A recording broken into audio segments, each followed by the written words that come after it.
Olá a todos, sejam bem-vindos aos podcasts da campanha Protect Our Future 2, uma iniciativa europeia promovida pela MSD Animal Health com o intuito de sensibilizar a população para os efeitos das alterações climáticas na saúde dos nossos animais de companhia. Protegê-los e ajudá-los a adaptarem-se a estas alterações de que todos somos alvo significa também proteger e defender a saúde da nossa família. E porque a saúde humana, a saúde animal e a saúde ambiental estão inevitavelmente relacionadas, convidamos para estas sessões um painel multidisciplinar constituído pela doutora Patrícia Branco, vice-presidente da Associação Portuguesa de Médicos Veterinários Especialistas em Animais de Companhia, pelo Dr. Ricardo Reis dos Santos, biólogo e investigador no Instituto de Saúde Ambiental da Faculdade de Medicina da Universidade de Lisboa, e pelo Dr. André Tomé, médico de família e que está connosco em representação da Associação Portuguesa de Medicina Geral e Familiar. Embora esteja erradicada no nosso país, fruto do sucesso de um plano de vacinação universal dos animais de companhia, a raiva ainda representa uma preocupação a nível global, de tal forma que a OMS estabeleceu para 2030 a meta de alcançarmos as 0 mortes humanas por raiva transmitida por cães. A livre circulação de passageiros por todo o mundo e a deslocação dos animais de companhia para zonas endémicas são situações de risco que podem dar origem a surtos, mesmo em zonas onde a doença já estava extinta. Neste podcast vamos falar sobre zoonoses, nomeadamente sobre raiva, leptospirose, leishmaniose e sobre medidas de proteção contra estas doenças. Vamos começar desta vez pela medicina humana e desafiava aqui o André a explicar-nos como é que podemos alcançar estas 0 mortes propostas pela OMS para 2030.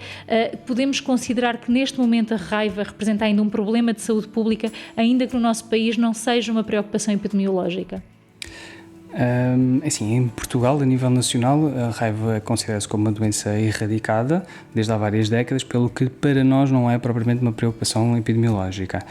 No entanto, e como foi falado na própria introdução do podcast, vivemos num mundo global com muitas viagens em que há grande circulação de pessoas e, como tal, continua a existir em várias zonas do planeta áreas em que a raiva é endémica, onde existe em elevada prevalência, e, como tal, estas viagens podem acabar por ser um veículo de transmissão da raiva para outros países onde eventualmente já não existe ou esteja erradicada, mas pode facilmente ressurgir.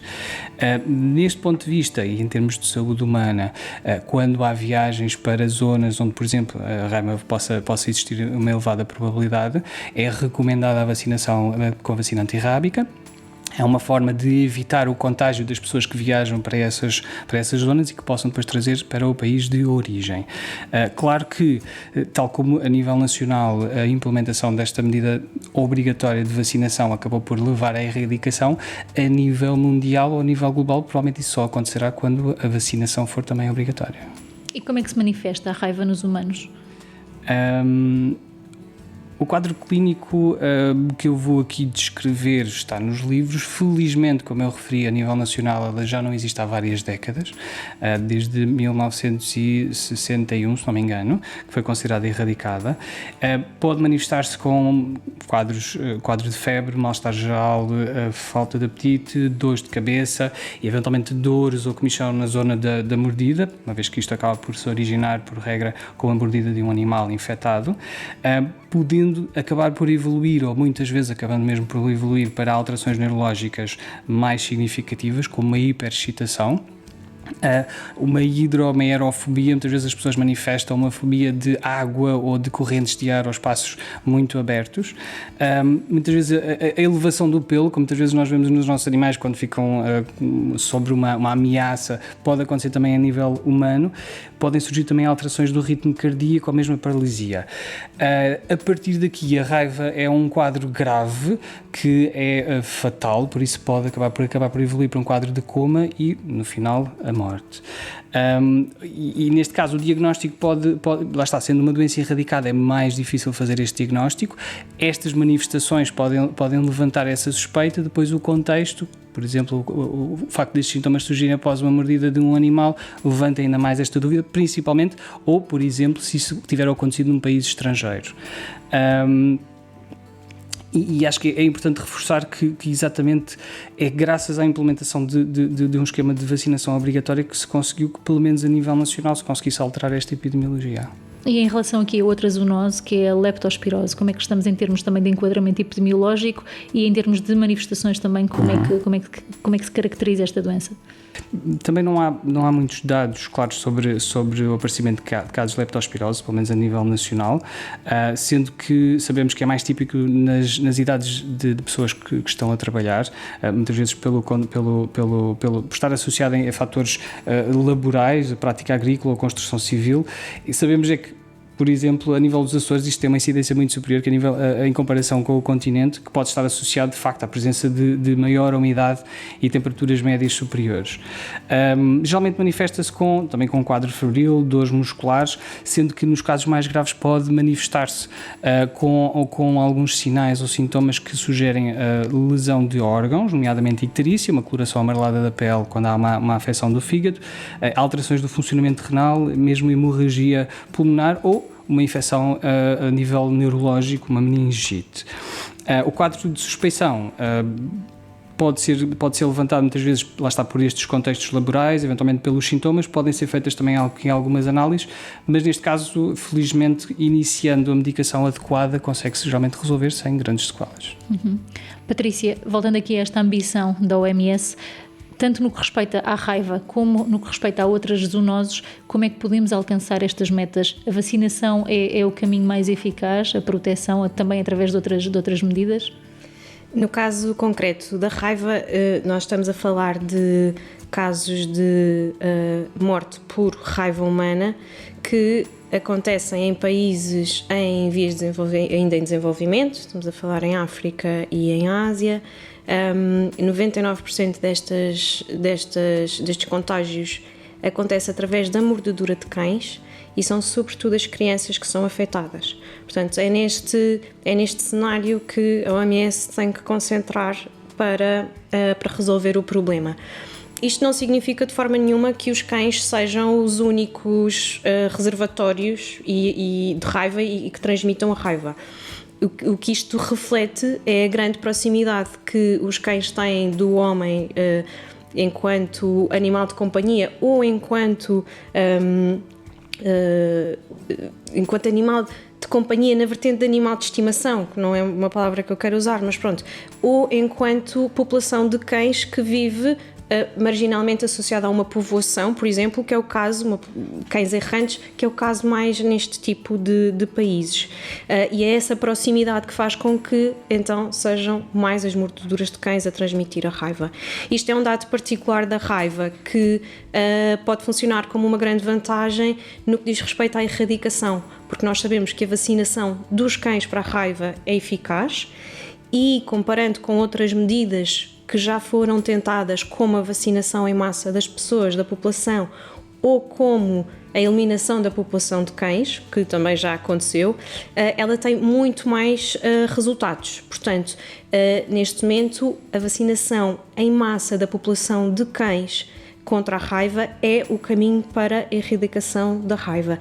Isto sempre, ressalvando, é sempre em conjunto com, talvez tão importante, uma enorme campanha de educação das populações no que diz respeito à doença, à transmissão da doença, à forma como se podem proteger, mas também à forma como interagem com a população de animais e como podem tirar também benefício do bem-estar destes animais, que são muitas vezes vistos, nestes casos, como animais perigosos e que devem ser afastados e que devem ser eliminados porque transmitem a raiva. Patrícia, em Portugal há um plano de vacinação obrigatório para animais, ou seja, há vacinas que fazem parte de um plano de vacinação tal como acontece para os humanos. É que estamos aqui a falar da erradicação da raiva no nosso país e na maior parte dos países europeus, graças à eficácia desse plano universal. Porque é que um plano semelhante não é aplicado, por exemplo, ao nível da leishmaniose, que, como já vimos, não está ainda extinta? De facto, a única vacina que é obrigatória para os animais de companhia é a vacina da raiva para os cães. Isto foi graças a esta vacinação, como o André referiu, que nós conseguimos ser declarados livres de raiva desde mais ou menos 1960, e é graças à manutenção desta vacina que nós conseguimos manter este estatuto de livres. Poder-se-ia pensar em fazer algo semelhante para outras doenças. Obviamente é uma conversa um pouco que entra num caminho um pouco político, mas no caso específico da leishmaniose que me perguntou, a leishmaniose é uma doença que tem algumas particularidades que tornam essa erradicação difícil. Por um lado, o facto de não ser de transmissão direta, neste caso entre o cão, na raiva estamos a falar do cão e da pessoa, neste caso estamos a falar de uma doença transmitida por vetor, portanto é transmitida por um flebótomo que pica um animal infectado e depois um animal saudável. Por outro lado, também com as características como ela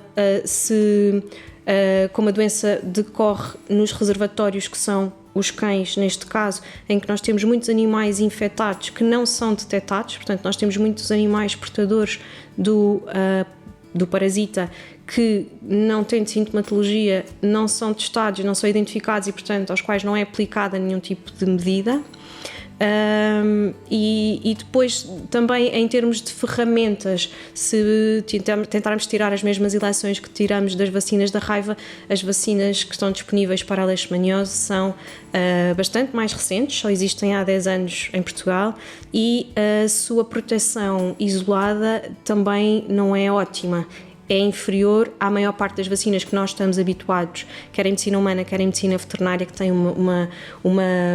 conferem um grande nível de proteção, e estas vacinas conferem cerca de 72% de proteção. Portanto, são vários fatores pelos quais poderia ou pode não funcionar um plano exatamente dentro dos mesmos moldes.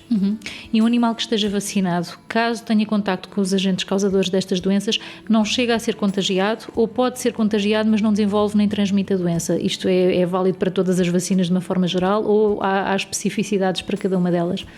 A generalidade das vacinas vai reduzir a gravidade da infecção e a gravidade dos sinais clínicos, mas não vai impedir a 100% a infecção ou o contágio deste animal, nem a transmissão de doença. Ou seja, normalmente o animal continua a poder ser infectado e mesmo que a um nível menos intenso, por períodos mais curtos, mas é possível que transmita a doença a outros. Daí também a importância das outras medidas de proteção. Daí também a importância de associar várias medidas de proteção, principalmente nos animais que nós sabemos que estão infectados, mas essa às vezes é a dificuldade. Ricardo, o que é que são zoonoses e qual é que é a via de transmissão entre humanos e animais? Ou ao contrário? Bom, a zoonose é muito fácil explicar. As zoonoses são infecções que são transmitidas entre humanos e animais ou entre animais e humanos. Portanto, é bidirecional. Embora nós tenhamos a tendência só para privilegiar a direção animais, humanos. Eu diria que, de uma forma geral, as doenças zoonóticas, elas podem ser provocadas por bactérias, por vírus, por fungos e por outro tipo de parasitas. Em alguns casos, o contacto é direto, contacto, por exemplo, com a saliva, através da mordedura, como a Patrícia estava a referir no caso da raiva, ou através de um contacto direto com a urina, por exemplo, a urina do rato, e estamos a falar já no caso da leptospirose, mas também com o muco, com fezes e outros fluidos corporais de um animal ou de uma pessoa que esteja infectada. Também através de um contacto indireto de superfícies contaminadas, alimentos contaminados, e também através de vetores, nomeadamente picadas de carraças, como já falámos, mas também mosquitos, os tais flebótomos, e aqui estamos a falar de leishmaniose, mas também pulgas. E como é que estas infecções podem ser prevenidas? Tendo em conta que a prevenção é sempre o melhor remédio, eu diria que esta prevenção passa muito por comportamentos protetores. Ou seja, o que é que eu quero dizer com isto? Com visitas ao médico veterinário, visitas regulares, com visitas também ao médico de família, médico assistente, desparasitação, quer dizer, naturalmente depois cada um dos médicos fará essa recomendação, mas desparasitação não só de animais, mas também em algumas circunstâncias de humanos, nomeadamente crianças. A vacinação é aqui de facto fundamental quando ela é possível ser feita, e eu gostava só de sublinhar uma vez mais, já foi sublinhado 2 vezes e vou sublinhar a 3ª vez, é que é graças ao programa de vacinação obrigatório que a raiva foi erradicada. E ela só vai continuar a ser erradicada enquanto o programa de vacinação for obrigatório. Porque há sempre esta ideia de que já está erradicada, não vale a pena continuar a vacinar. Não. É exatamente o contrário. E depois, por fim, apostar também em quê? Em mais investigação, em mais vigilância e em mais cooperação entre os diferentes atores, entre as diferentes partes interessadas, no sentido de saber mais e melhor e de compreender e de tentar prevenir. Para terminar então este podcast, lançava aqui um desafio aos 3, portanto ia pedir um comentário a cada um de vocês sobre esta questão do conceito do One Health, que está muito patente na realidade que estamos a viver neste momento e que, portanto, uma realidade pandémica, uma pandemia que foi causada por uma doença que passou de um animal e que passou a barreira de transmissão para os humanos, e é exatamente isso o conceito do One Health. Todos dependemos da saúde um dos outros, como o Ricardo também já teve a oportunidade de explicar. Precisamos ter um ambiente saudável para termos uma saúde humana saudável, e precisamos que os animais que vivem connosco estejam também saudáveis para que nós estejamos saudáveis. Portanto, nesta tal tríade de bem-estar, concordam que devia haver uma maior aproximação, uma maior articulação entre as várias áreas do saber, concordam que todos temos muito a aprender uns com os outros e que devemos juntar aqui a medicina humana, a medicina veterinária, a biologia, a parte ambiental. Acham que poderíamos encontrar mais facilmente soluções para todos estes problemas de que temos estado a falar? Patrícia? Sem dúvida. Costuma-se dizer que nunca nada de bom vem se nós nos mantivermos na nossa zona de conforto, não é? E nós, por vezes, temos se calhar a tendência de cair na nossa rotina, não sair muito da nossa própria área onde nos sentimos confortáveis, e sair e participar em trocas de ideias como o que estamos a fazer, por exemplo, hoje aqui, é extremamente importante para alargar os horizontes, para ter outro tipo de perspectivas. No caso em particular que nos traz aqui hoje, nós estamos a falar de animais de companhia, a interação com o homem, a interação com o ambiente, mas uma vez, e como é óbvio, os animais de companhia têm um grande papel nesta filosofia do One Health, por todas as doenças de que podem ser alvo e que podem transmitir ao homem, que o homem lhes pode transmitir, como falámos, e o impacto que podem ter no ambiente. Mas em relação à medicina veterinária de uma forma mais abrangente, a medicina veterinária tem uma grande participação neste conceito, porque tem também ao seu cuidado os animais de produção que nós produzimos intensivamente para serem os nossos alimentos, e portanto há aqui uma ligação muito direta da saúde destes animais à saúde humana, com todas as particularidades que nós já ouvimos falar, de antibióticos, de transmissão de doenças também. A medicina veterinária também tem sobre a sua alçada animais silvestres, e portanto também o impacto que tem no habitat, e existe também essa importância, e na saúde pública. Portanto, temos uma grande fatia deste projeto do One Health, sem dúvida, e claro que temos, em termos de clínica, em termos de investigação, provavelmente muito para contribuir, mas também muito para aprender. André?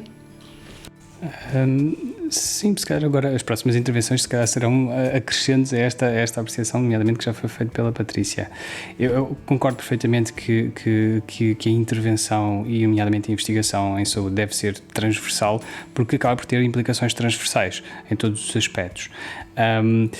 Só tenho aqui uma nota que o médico patologista Rodolfo Virchow, aqui no século XIX, já na altura afirmava que não há divisão entre a medicina humana e animais, exatamente porque há esta interligação da saúde de uns e a saúde de outros, e acabou por ser ele até um dos principais dinamizadores da palavra zoonótica que vamos por utilizar atualmente. E torna-se difícil, mesmo na área de investigação, cada vez mais, torna-se difícil haver investigação abrangendo só uma das áreas. A questão da infecção Covid é um claro exemplo, até porque por todas as implicações que tem. Foi falada aqui a questão, por exemplo, da utilização de antibióticos em animais, e um dos componentes que atualmente, inclusivamente a própria Organização Mundial de Saúde, mais batalha na área da medicina humana, na área da medicina, trata-se das resistências a antibióticos, e nesse aspecto, aqui a área da medicina humana e da medicina veterinária tem um grande peso neste desenvolvimento de resistências, e lá está, se estamos a falar de infecções que possam eventualmente ser transmissíveis para um lado ou para o outro, se a utilização de antibióticos for feita de forma inadequada, correm-se o risco de criar estirpes resistentes que podem passar para os humanos ou vice-versa. Por isso, não só o estudo das infecções, toda a investigação, acho que é importante de facto que abranja todas estas áreas, e cada vez mais abranja estas áreas, porque o desequilíbrio de qualquer uma delas acaba por implicar consequências nas outras áreas. Ricardo, a biologia também já está cada vez mais presente na investigação, sobretudo na investigação da medicina humana. Como é que comenta aqui esta interligação e esta articulação quase obrigatória, sobretudo no futuro? Bom, eu diria que a biologia está desde o início presente na medicina humana. Eu costumo dizer com alguma piada e alguma provocação que a medicina não é mais do que biologia aplicada. Mas, provocações à parte, o que é interessante, só mais chega àquilo que o André estava a dizer, que é bastante interessante, e em relação ao caso dos antibióticos, isso é por demais evidente, é que o problema não é só a resistência aos antibióticos em contexto animal, em contexto humano, nomeadamente em contexto hospitalar, que é de facto muito, muito preocupante, mas também, se me permitem, no contexto ambiental. E de facto, aquilo que nós temos vindo a verificar, quer através de análises, por exemplo, das águas residuais, que depois são escoadas para os rios e os oceanos, é que começa a ter um impacto na biodiversidade e, por sua vez, que acaba por ter um impacto na nossa saúde, assim, de uma forma muito mais longe, porque entra de facto na cadeia alimentar. Eu diria também que o conceito de uma só saúde, One Health, ele tem vindo a evoluir. Começou por ser um conceito baseado só em One Medicine, em que juntava aqui a medicina humana e a medicina veterinária, muito focada nas zoonoses. Aliás, eu diria mesmo apenas focada nas doenças zoonóticas, e ele depois foi evoluindo até ao ponto de integrar, deixou de referir-se às medicinas e passou a falar das saúdes, da saúde humana, da saúde animal, e agora mais recentemente também integra, e daí o vértice, integra a saúde ambiental. Explodiu do ponto de vista disciplinar. Portanto, é uma área, digamos assim, multi-interdisciplinar. Não temos apenas biólogos, temos toxicologistas, temos engenheiros do ambiente, temos médicos, naturalmente, médicos veterinários, psicólogos, as ciências sociais começam a entrar, começamos aqui a ter um quarto vértice, já estamos a entrar aqui num quadrado em que entram de facto as ciências sociais, como a sociologia, a antropologia, etc. E, portanto, nós estamos aqui num momento de transformação.